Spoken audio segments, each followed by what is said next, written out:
عرض کیا گیا حضور گھر تشریف لاتے ہیں تو کیا معمولات ہوتے ہیں؟ پوچھنے والے کی غرض کہ تسبیح و تحلیل ذکر و اذکار کی بات سنائیں گی۔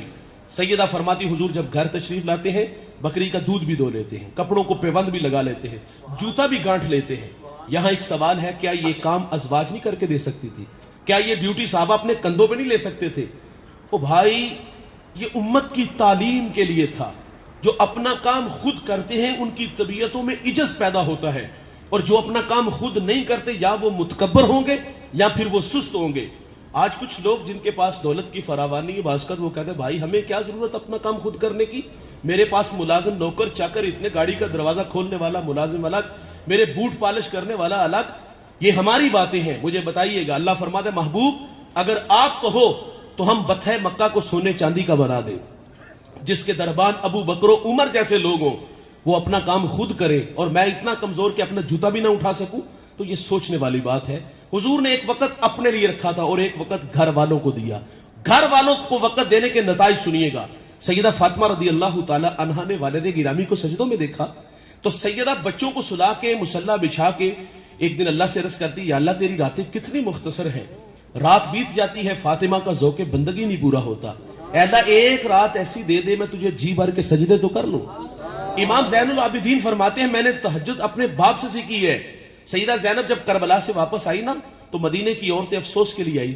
کسی خاتون نے کہا کہ بہن، خاندان نبوت میں کربلا میں سب سے اوکھی اور مشکل گھڑی کون سی تھی؟ پوچھنے والے کی غرض کے 72 لاشیں گرے تھے، کسی کی شہادت جس نے سیدہ زینب کو تڑپا دیا ہو اس کی بات سنائیں گی تو سیدہ فرماتی کربلا میں ہمارے اوپر سب سے مشکل گھڑی وہ تھی جب رات کو بچوں کو جمع ہم کر رہے تھے تو آپ فرماتی ہماری نماز مغرب میں تھوڑی سی تاخیر ہو گئی، قضا نہیں ہوئی بھائی، تاخیر ہوئی۔ تو یہ سجدے کہاں سے ملے؟ گھر سے ملے، اور یہ سجدے پھر کربلا میں بھی قضا نہیں ہوتے، گھر سے ملتا ہے بھائی۔ وقت دو گے تو نتائج ملیں گے۔ ایک بہت بڑے خاندان کا چشم و چراغ، اس کے بگڑے حالات پہ کسی نے سوال کیا، حضرت جان کی امان چاہوں گا، بڑے لوگوں سے ڈر بھی لگتا ہے۔ اس نے کہا سوال کرو، کہا آپ کے والد اچھی زندگی گزار گئے، گھر میں چشمہ بہ رہا تھا، آپ کیوں محروم رہے؟ تو اس جوان نے بڑی بات کی، اس نے کہا ہمارے ساتھ حادثہ ہوا ہے۔ کہا بات سمجھ میں نہیں آئی۔ اس نے کہا جو وقت ہمارا تھا نا وہ وقت بھی آپ لوگ لے گئے ہو، تو پھر ہم نے یہی کچھ بننا ہے۔ اشفاق احمد سے کسی نے کہا تھا کہ بڑے لوگوں کے بچے بڑے کیوں نہیں ہوتے؟ تو آپ نے فرمایا تھا کہ بڑے لوگوں کے بچے یتیم ہوتے ہیں، باپ کے ہوتے ہوئے بھی باپ کی شفقت نہ ملے، یتیمی نہیں تو اور کیا ہے بھائی؟ دولت ہی سب کچھ نہیں ہوتی، اولاد اس سے بڑی دولت ہے بھائی، اس کے لیے تو دولت اکٹھی کرتے ہیں۔ تو اپنی نسلوں کو وقت دو۔ اگر بچوں کو وقت دو گے یہ صحابہ کے مؤدب بنیں گے، اگر وقت نہیں دیں گے یہ دوسروں کے ہاتھوں میں کھیلیں گے۔ تو ہمارے بچوں نے، اگر ہم نے وقت دیا تو کیا سیکھا؟ انتہائی معذرت سے ہمارے بچوں نے گالیاں سیکھی، نفرت سیکھی۔ تو حضرت جابر بن سلیم فرماتے میں نے پھر کسی جانور کو بھی گالی نہیں دی۔ پہلی نصیحت فرمائی کسی کو گالی نہ دینا۔ میرے نبی کا فرمان ہے مرغے کو گالی نہ دو۔ کیوں؟ فرمایا وہ تمہیں نماز کے لیے اٹھاتا ہے۔ جملہ عرض کروں گا، مرغے کو گالی نہ دو، وہ تمہیں نماز کے لیے اٹھاتا ہے۔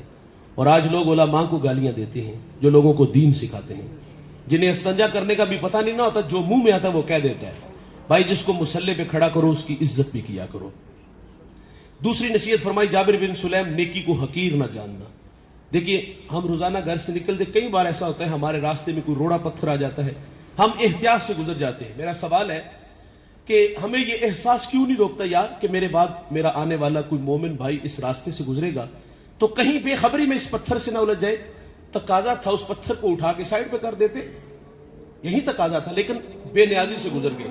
اور دوسری بات یہ ہے کہ ہمیں یہ بھی ہوتا ہے کہ یار ایدہ اجر کی ہوئے گا، رحمت حق بہانہ می جوید، اللہ کی رحمت بندے کو بخشنے کے بہانے ڈھونڈتی ہے۔ ایک بہت بڑے محدث دنیا سے چلے گئے، کسی کو خواب میں ملے، پوچھا ذرا سناؤ قبر میں کیسے ہو؟ کہا الحمدللہ قبر جنت کا باغ ہے۔ پوچھا کون سا عمل آپ کی بخشش کا سبب بنا؟ تو فرماتے ایک چھوٹا سا عمل کہ ایک دفعہ حدیث لکھنے بیٹھا، سیاہی میں قلم ڈبویا، باہر نکالا، لکھنے لگا کہ اس پہ مکھی آ کے بیٹھ گئی۔ فرماتے اس خیال سے قلم کو روک لیا، یہ مخلوق کی خدا ہے، پیٹ کی پیاس بجھا لے میں پھر لکھ لوں گا۔ کہتے ہیں اللہ کو میری یہ ادا پسند آئی، اللہ نے میری مغفرت فرما دی۔ نیکی کو حقیر نہ جانو۔ ایک اور نصیحت فرمائی جابر بن سلیم، جس سے بھی ملو تو خندہ پیشانی سے ملو۔ ہم لوگ سٹیٹس کو بہار رکھتے ہیں، بھائی آپ اپنے ملازم سے اس طرح بات کیا کرو جس طرح اپنے بیٹے سے بات کرتے ہو. واصف علی واصف کہتے ہیں اپنے ماتحت کے ساتھ حسن سلوک یہ ہے کہ اسے اپنا ماتحت ہی نہ سمجھو.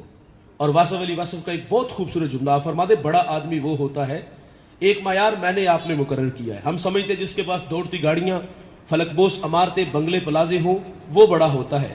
بھائی یہ تو تقسیم ہے, کسی کو اللہ نے زیادہ دیا, کسی کو اللہ نے تھوڑا دیا. جس کو زیادہ دیا اس کے لیے بھی امتحان اور جس کو تھوڑا دیا اس کے لیے بھی آزمائش. بندہ دولت سے بڑا نہیں ہوتا, یہ معیارات ہمارے ہیں. واصف علی واصف کہتے بڑا وہ ہوتا ہے جس کی صحبت میں بیٹھنے والے لوگ خود کو چھوٹا نہ محسوس کریں. اور ہم کیا کہتے ہیں, ہم کہتے ہیں اوقات اچ رکھ. اوقات کس چیز کا نام رکھا ہے ہم لوگوں نے؟ ہم نے دولت کو معیار بنایا. میاں صاحب تو ایک جگہ تنقید کرتے وہ کہتے بے وقوفہ دے نوکر ویکھے دانش مند سے آنے. دولت سے انسان بڑا نہیں ہوتا بھائی, بندہ رویوں سے بڑا ہوتا ہے. میرا تعلق ایک دیہات سے ہے. ہمارے دیہاتوں میں کچھ لوگوں کی گردن میں سریانی گارڈر ہوتا ہے اور وہ سارا دن اسی نشے میں گھومتے پھرتے کہ لوگ ہمیں بڑھ بڑھ کے سلام کریں. کچھ بے نیاز بھی ہوتے ہیں بھائی, وہ بے نیازی سے گزر جاتے ہیں. وہ بے نیازی سے گزرنا ان کے لیے بڑا امتحان ہوتا ہے.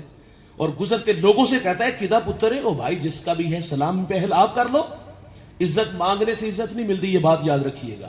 میرے ٹیچر کہتے ہیں مٹی جے نہ مٹی تے رہی مٹی, مٹی مٹی تے راہ نجات بن گئی, ہستی ہیٹ رہ گئی یاد باقی, پیار کسے دا در سوگات بن گئی. عزت مانگنے سے نہیں عزت ملتی بھائی, عزت دو گے تو عزت پلٹ کے آئے گی. ہم کہتے ہیں ملازم کے ساتھ بیٹھ کے کبھی کبھی چائے پیا کرو, کبھی کبھی ان کے ساتھ گپ شپ لگایا کرو, اور کبھی کبھی ان سے مشورہ مانگو. عزت دیکھو تو دیکھو عزت پلٹ کے آئے گی. ایک بہت بڑا مذہبی اسکالر دسترخوان پہ بیٹھ کے کھانا کھا رہا تھا. باہر ایک جھاڑو دے رہے. انہوں نے کہا بیٹا کھانا کھا لو. نظر اٹھائی, کانوں کا دھوکا لگا. غریبوں کو کون منہ لگاتا ہے؟